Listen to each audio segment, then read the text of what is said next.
Mom, hey mom, wake up.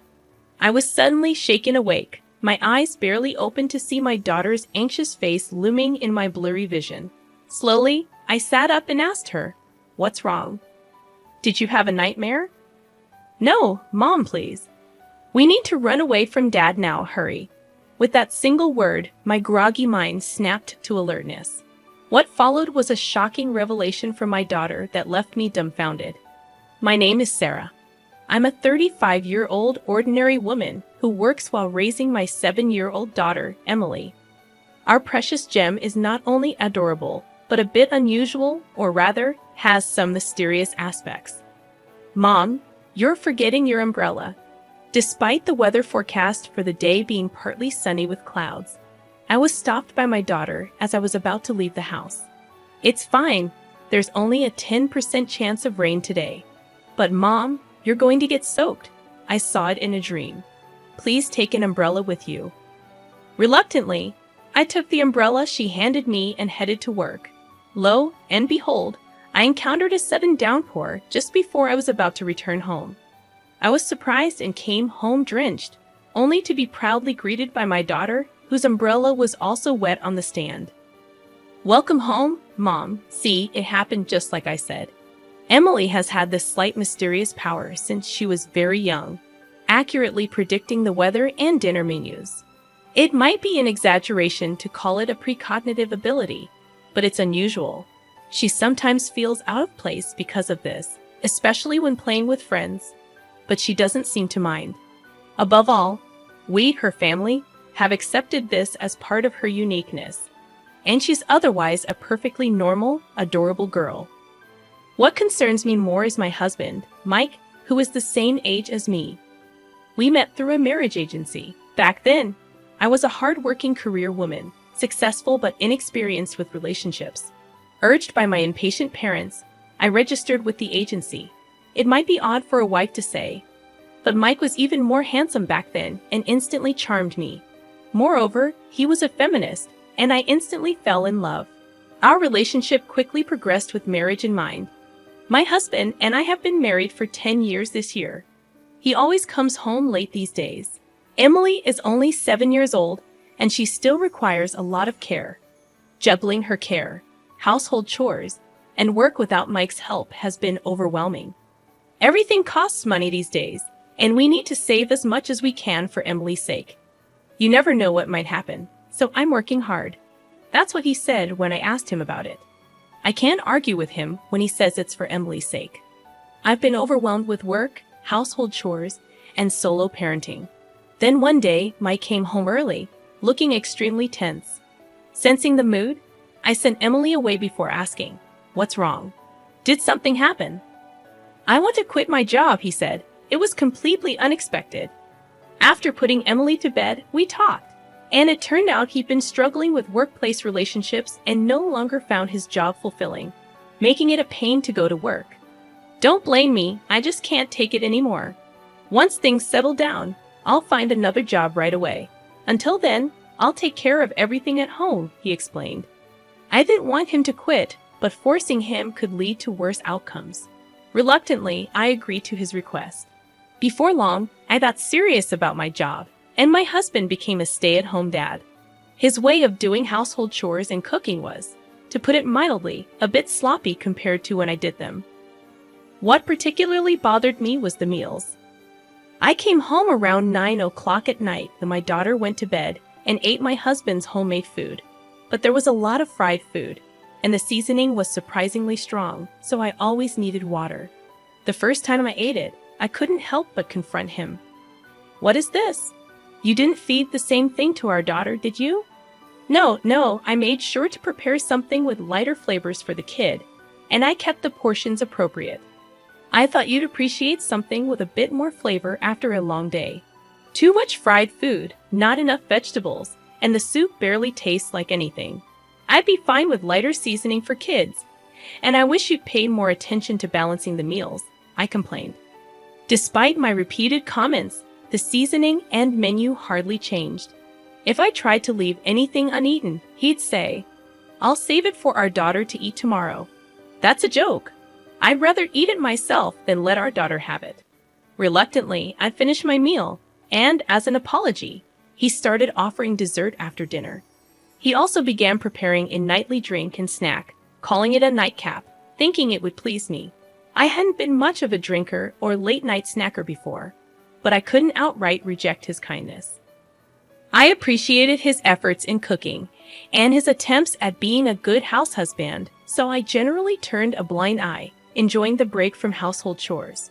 About 6 months into my role as the primary breadwinner, I finally had a day off with absolutely no plans. However, I felt off from the morning and lay down feeling foggy.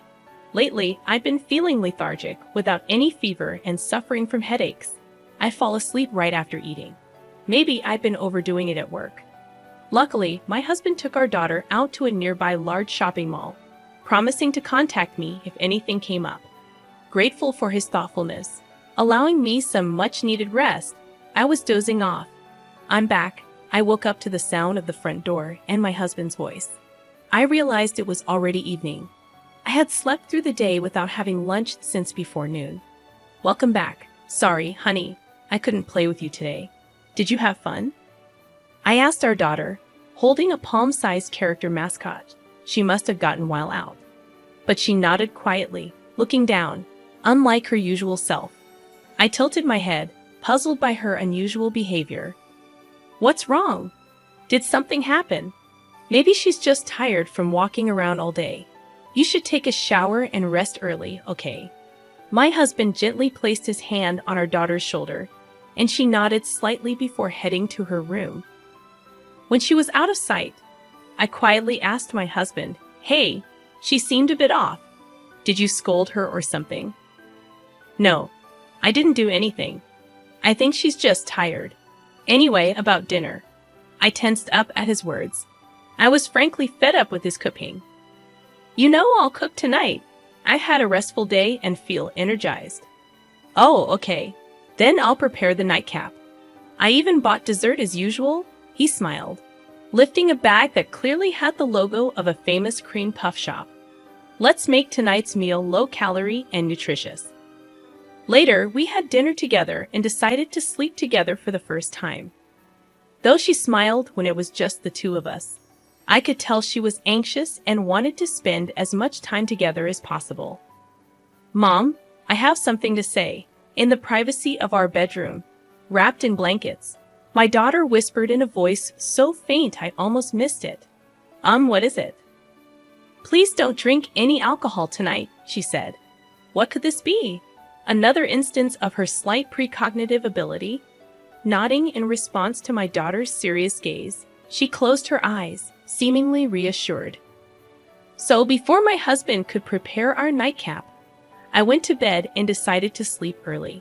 Surely he wouldn't go as far as to wake me up for a drink. If he tries to wake me, I'll just pretend to be asleep.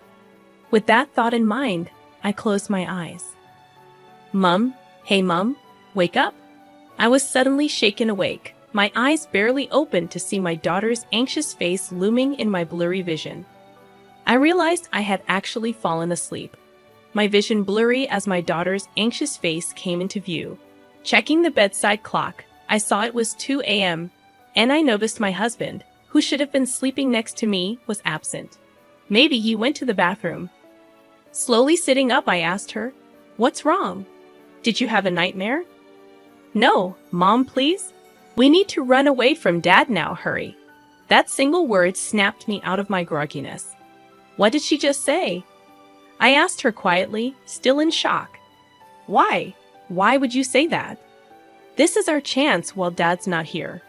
Because if we don't, something bad's going to happen to you, Mom, like getting sick or an accident, she explained urgently. What do you mean? I stared dumbfounded. My daughter, unable to hold back any longer, started to cry.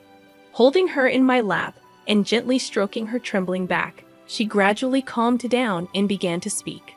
According to her, while returning from the restroom at the mall, she overheard her dad on the phone. Having always been told not to interrupt when someone is on the phone, she approached quietly. Dad was saying, "Just a little longer, and she'll be gone," planning to make it look like an accident or illness. "Once that's done, we can be together with the insurance money." Who was he talking to? I asked, shaken. I don't know. At first, I thought it was you, Mom, but it wasn't because Dad. He was saying bad things about you, and he said, I love you to the person. My daughter was sobbing. If this was true, my husband was planning to send me to my demise. Besides, my husband is having an affair, my daughter continued. He said, I love you to someone, not Mom, she added. I was so shocked. I accidentally called out to Dad. Then Dad immediately ended the call and asked, How long have you been there? When I said, Just now, he smiled and said, Let's keep this our little secret from Mom. If you don't tell, you'll get a new kind and sweet mom. Tears and snot streamed down her face as she clung to me. But I want you. I don't need another mom. I love you so much, she wailed, clinging to me. In that moment, I felt an overwhelming sense of guilt for putting her through this and anger towards my husband. My daughter had braved her fears to protect me from her own father. How scared she must have been, how much courage she must have needed. Afterwards, holding my daughter, we went downstairs to the entrance. The moment I noticed my husband's favorite shoes were missing, any slight trust I had in him vanished alongside my daughter's words. According to her, this wasn't the first time he had left in the middle of the night. She had seen him leave several times when going to the bathroom. How had I never noticed before, even in deep sleep? If my daughter rarely wakes up at night and had seen him leave multiple times, it must have been frequent.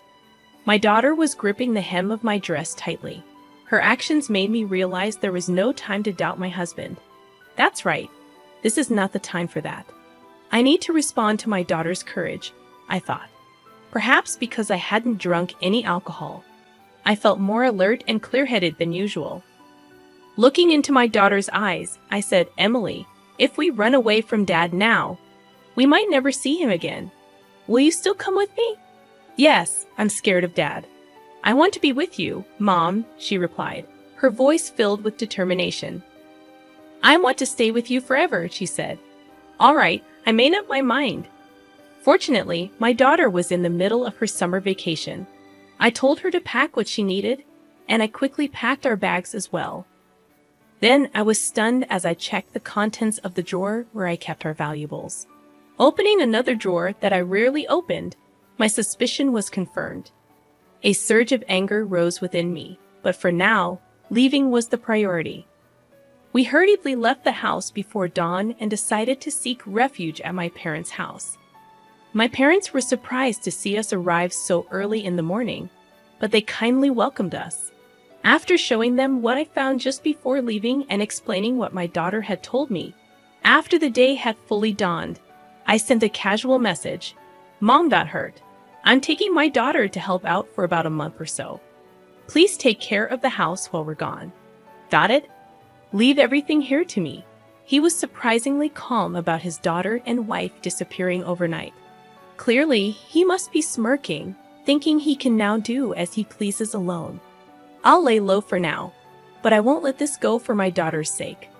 As soon as we arrived at my parents' house, my daughter, still with tear stains on her cheeks, fell asleep. Looking at her sleeping face, I made a certain phone call. About a month after taking refuge at my parents' house, I decided to return home, leaving my daughter with my mom. Entering the living room after unlocking the door, my smartphone in my chest pocket, my husband, who had been holding his head in front of his smartphone, gave me a forced smile, as if nothing had happened. Oh, welcome back. Don't just come back suddenly like that. You surprised me. How about I make you a nice iced coffee with lots of milk and sugar? If it were the old me, I might have been deceived. Not today. I don't need it. Instead, I want you to write this. I confronted my husband, who was about to head to the kitchen with divorce papers. He sighed deeply after glancing at them. Divorce, huh? Well, if that's what you really want, I'll agree. His reaction was expected, but it infuriated me. He casually accepted it with a smile.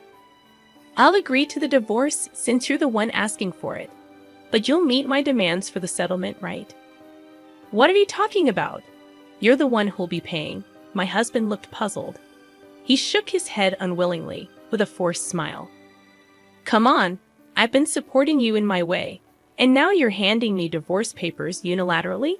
A good husband, the kind that skips work for affairs and plans to put his wife in danger. What are you talking about? I couldn't help but snort at his dumbfounded face. I pulled out a small bottle, filled with pills from a drawer I hardly used, and showed it to him. The label read, "For stubborn insomnia. 1 pill for a good night's sleep." That's it.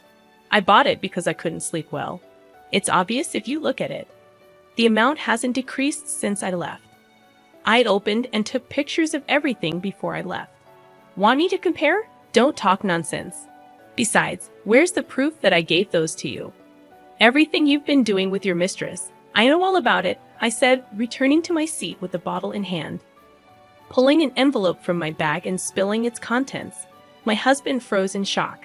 No wonder those were printouts of messages he had sent to his mistress. It says things like, "I'm skipping work to see you. Wait for me.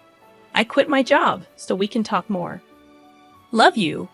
I've got something that'll make sure she won't wake up. I can visit you during that. Think we can be together soon. Wait for me, my princess." He sent this kind of message. Every lie about working late and his plans to make my demise look like an accident or illness were detailed. Thinking back, the meals he prepared for me were high in salt, fat, and even sugary desserts. It's no wonder my health declined. Plus, he probably tampered with my drinks while I took a shower. I didn't drink often, so I didn't notice. But when I drank the same thing at my parents' house, the difference in taste was shocking and confirmed my suspicions. I started feeling unusually tired after beginning to eat your meals. I never felt refreshed despite falling asleep quickly. No wonder, with alcohol and these pills mixing, them is the worst. Imagine what could have happened, I said, watching as my husband's face turned pale and his eyes darted around. That's how come you have the stuff. Don't tell me you snooped through my phone. That's a violation of privacy, he accused. No, I got it from her, your mistress, I said, flipping over a second envelope to show him. His face went white. No wonder. The scattered photos showed him getting cozy with a young woman right after returning to my parents' house, believing my daughter's words.